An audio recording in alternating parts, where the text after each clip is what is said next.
It's that time of the year where I give you my record prediction and we kind of preview the season.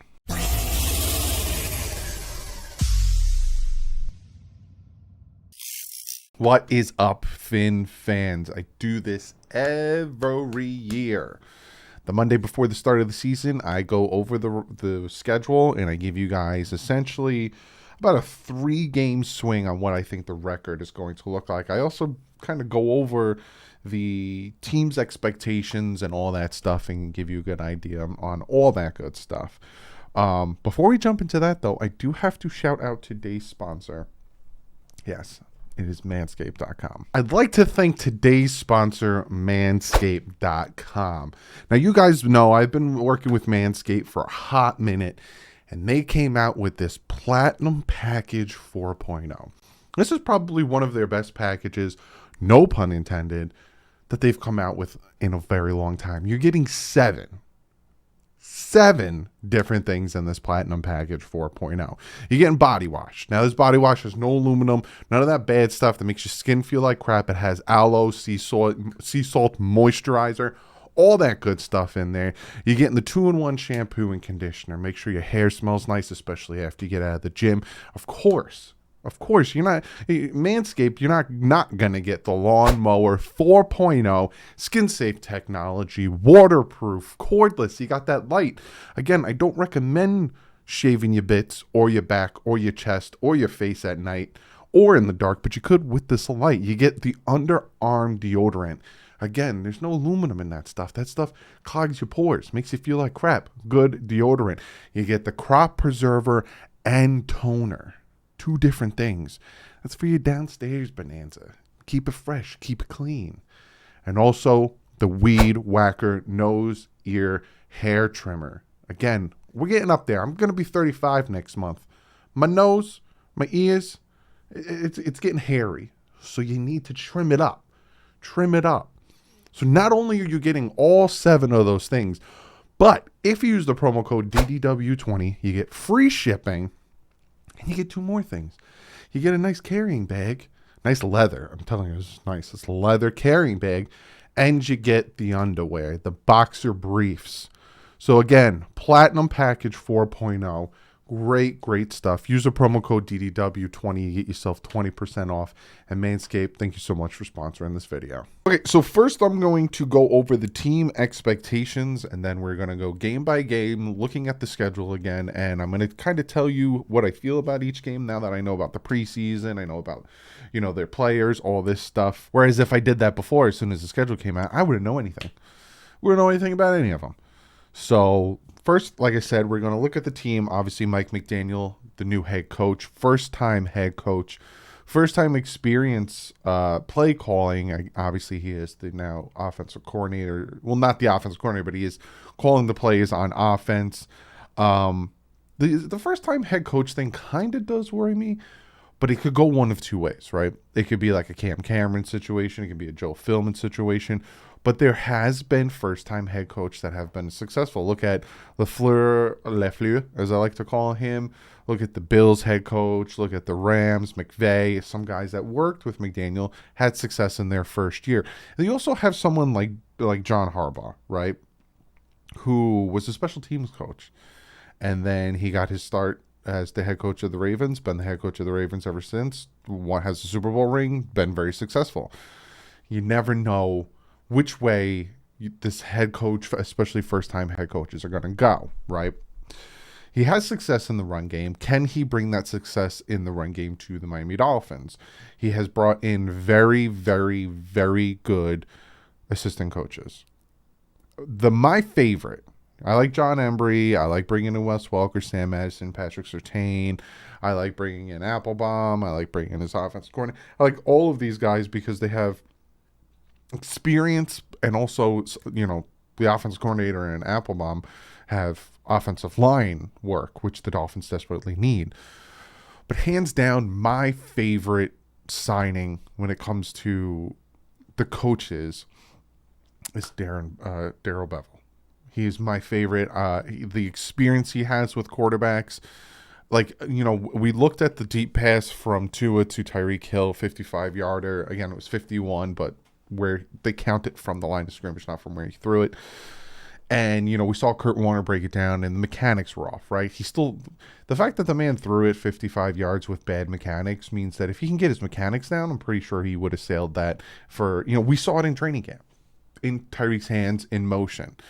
But there, for a fact, Bevel was like, your mechanics is off there. You should be driving your foot into your throws. Your foot shouldn't be going this way. He's worked with Aaron Rodgers. He's worked with Russell Wilson. He's been a head coach. He's been an offense. Bringing him in, and every time I've watched training camp, I've seen him over to his shoulder, just watching him, why do you think Skylar Thompson's doing so well? It's because of Bevel. So I like the assistants he brought in. I like the assistants and, these guys that he brought in because they're not first time, right? They're not first time defensive coordinator. They're not first time, we do have a first-time offensive coordinator, but they're not first-time offensive line coaches, first-time quarterback coaches. They have experience. That's what I really like. When you look at the stats and the rankings of the Miami Dolphins in 2021, right, the offense was right in one area, bad in everything else. Points, they were 22nd. Yards, they were 25th. Turnovers, they were 25th. Passing yards and passing offense, they were 17th ranked, which is the middle of the pack. It's whatever. Rushing, they were 30th ranked. Defense, points for, 16th ranked. Yards, 15th ranked. Turnovers, 8th. Pretty good there. Passing, 16th ranked. Run, 14th ranked. The defense is so mid because of them starting 1-7, because of the injuries, because, the Chargers, the Jaguars game, we didn't have Xavier Howard, we didn't have Byron Jones. There's so many games where the defense was struggling, and then the offense it was just 1-7 start was just bad all around. But third down conversions, the Miami Dolphin offense, which surprised the heck out of me last year, was 13th ranked in third down conversions, with 40.8% of their third downs being converted. 13th ranked. That's 3 away from being a top 10 third down offense. Surprised the crap out of me. Whereas the defense was 20th ranked, with allowing the opposing team to convert 41.1%. So the defense couldn't get off the field, it seems like, but the offense was converting on a good amount of their third downs. And in the red zone, the Miami Dolphins offense and defense were both ranked very well, with the offense ranked 13th with 61.2% success rate in the red zone, and the defense ranked 11th with 52.6% stops in the red zone. So, the defense was kind of mid. Again, I think the 1-7 start kind of really did hurt their stat standings. The offense was not good. Passing, again, 17th ranked, but the third down conversions in the red zones were very good. The offensive line, to me, was the biggest problem. Some people will disagree with me. I know who will disagree with me. But you have the 32nd ranked offensive line. They gave up 235 pressures. And Tua wasn't even sacked that much. That's the most in the NFL. 235 pressures, the most in the NFL, and Tua wasn't even sacked that much. It's ridiculous. So that's kind of where they were at in 2021. I told you where we're at in coaching. We added a bunch of good players when it comes to Trey Flowers, when it comes to Melvin Ingram, when it comes to Tyndall, obviously Teron Armstead, Tyreek Hill, Edmonds, Mostert, Alec Ingold, Cedric Wilson Jr. There wasn't that much on defense. There was a lot on offense. Connor Williams. So where's this team going to go? What is the record that I can see this team going? And that's when we look at the schedule. So I'm going to pop the schedule up, slide over, and we're going to look at the schedule. Fancy little schedule that I found over here. So obviously we start this Sunday. Yeah, in 6 days.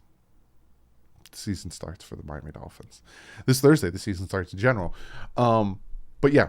So this Sunday, the Miami Dolphins are hosting the New England Patriots. I'm not going to go too in depth on that one because obviously on Friday, I'm going to give you the preview of that game and kind of tell you who I think is going to win. I'm not really going to go through each of these and tell you, Dolphins going to win this one, Dolphins going to lose this one, Dolphins going to win this one.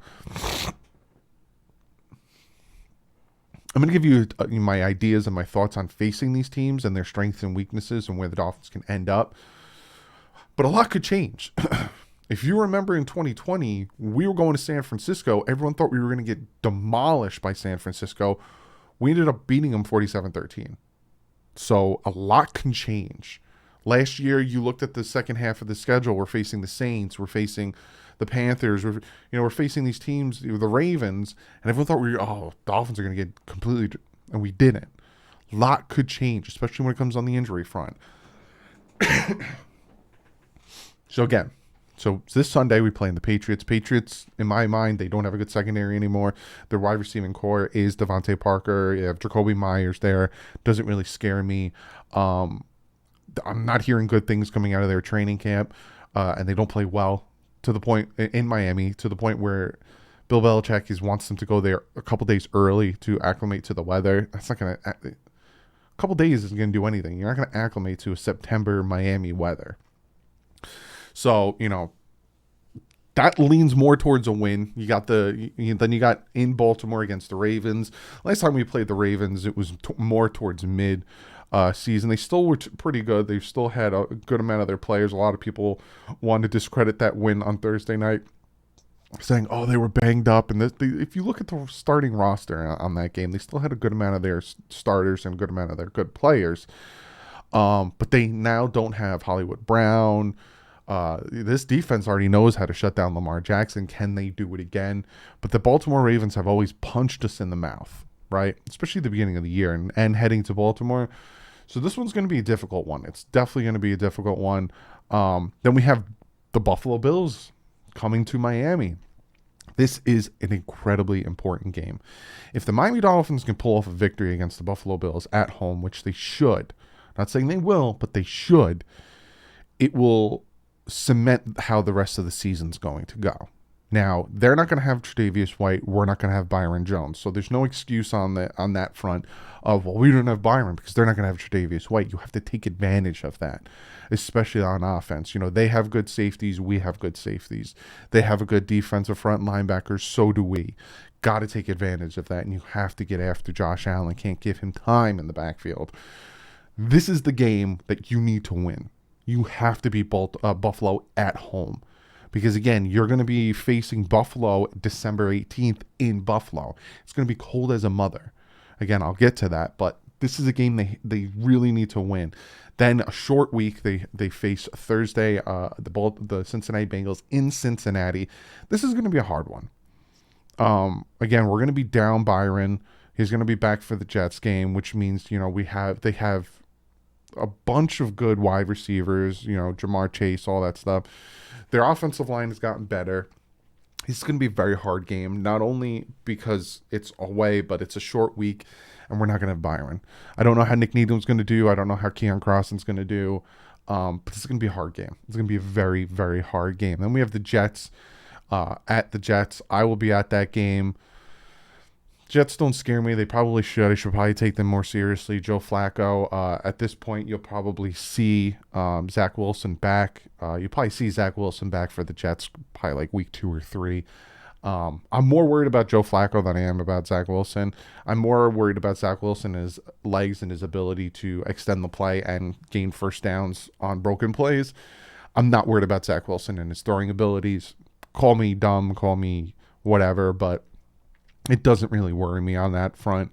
I would be more worried facing Joe Flacco. We saw what he did when we were trying to send the zero blitz at him. And I was at that game. Just kind of, I think they scored a touchdown on that play. So the Jets don't worry me, but they probably should. I should probably take them more seriously. And then you got the Minnesota Vikings, new head coach there. They still have Cousins. They still have Cook. They, still Adam Thielen. They still got their Justin Jefferson. Again, by this point, Byron Jones should be back.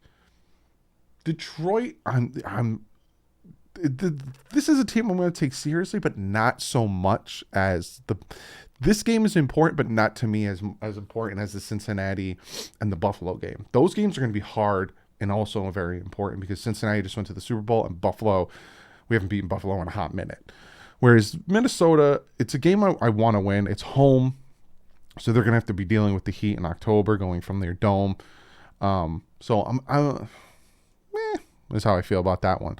Then we have Sunday night. I was hoping to go to this game, but again, family things happen, so I couldn't go to this game. I think Pickett is that's who's going to be their starting quarterback. Again, I'll know. I haven't really gone in depth researching these teams. I do it about the week before when we play them. So you got a rookie quarterback in there.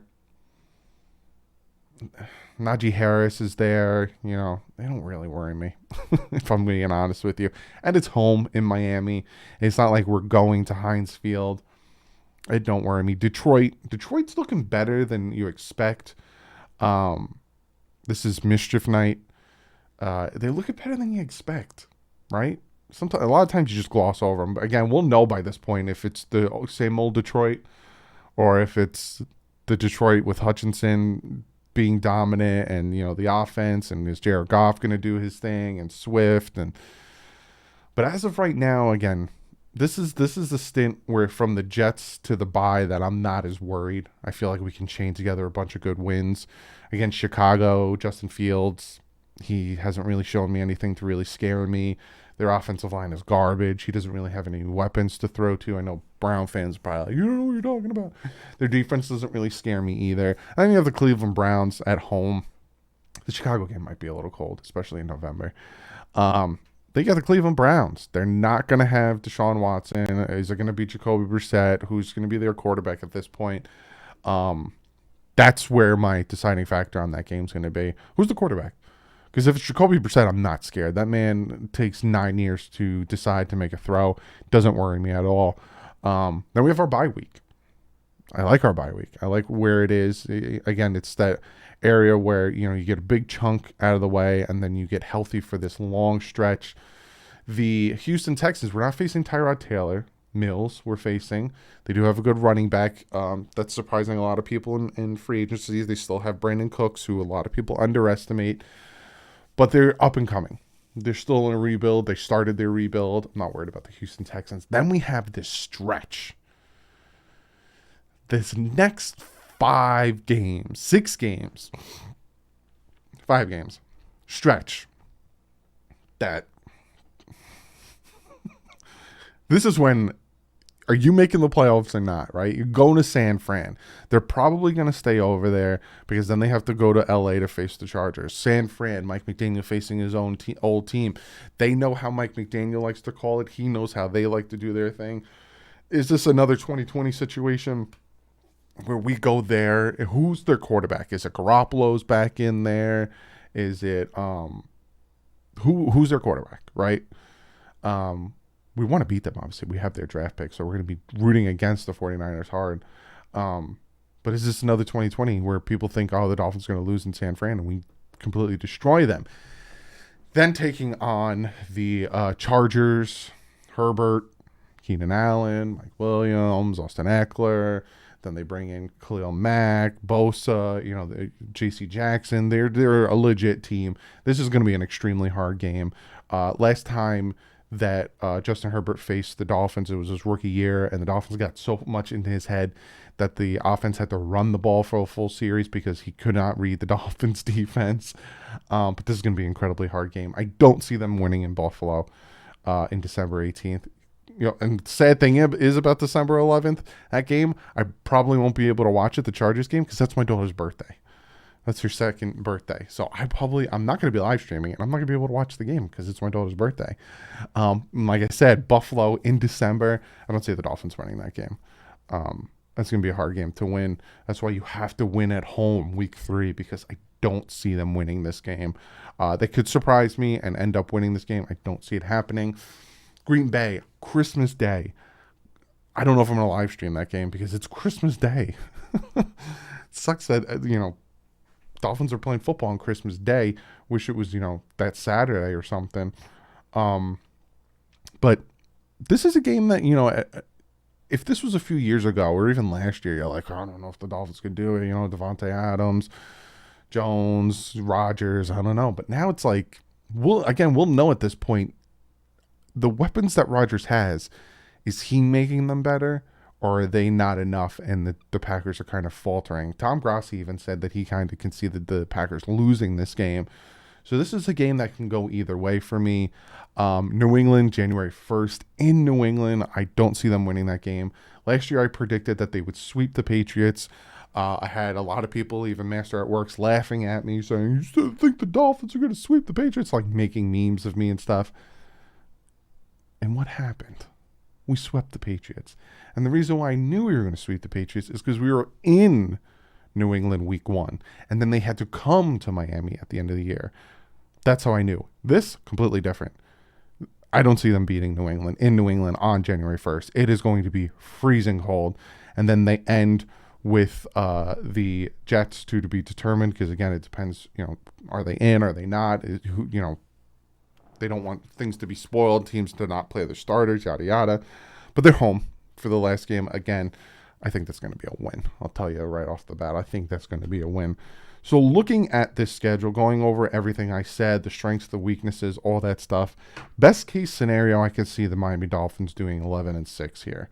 I think they could definitely get 11 wins if everything goes right, if the defense is the same defense as the past 2 years, that dominant, takeover, turnover-hungry defense, and if the offense can do better than 32nd ranked on the offensive line, 30th in the run, 17th in the pass, like if they can just be a mid-offense that can score 21, 23, 24 points and average a game, then I honestly think that the Dolphins can win 11 games and they could beat a good amount of these teams. Like I said, I don't see them beating Buffalo in Buffalo December 18th. I don't really see them beating New England in January 1st.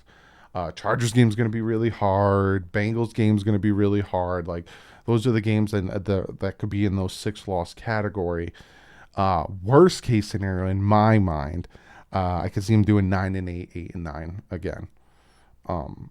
Because again, there's the games like the Baltimore Ravens game, the Vikings game that can go either way, the 49ers game, the Packers game, even one of the Jets games that can flip-flop either way depending on how the offense is working and how the defense is working. But mostly to me, it's the offense.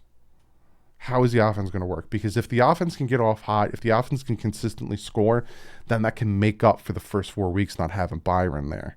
Because then all of a sudden the opposing offense has to match the intensity of the Miami Dolphins offense. That is what I got for you when it comes to my record prediction. Comment below. Let me know what you think. What is your best case scenario when it comes to the record? What is your worst case scenario when it comes to the record prediction? Comment below, and I'm going to get to one of you guys' comments of the day.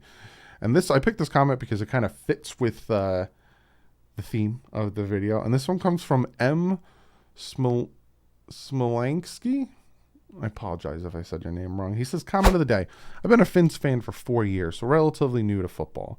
But would you say this is the strongest we've looked going into the season that you, Doug, in your long fandom would agree?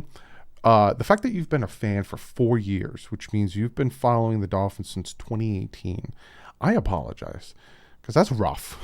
It was rough. It's been a rough 4 years, a lot of ups and downs and stuff. You're asking, is this the strongest we've looked?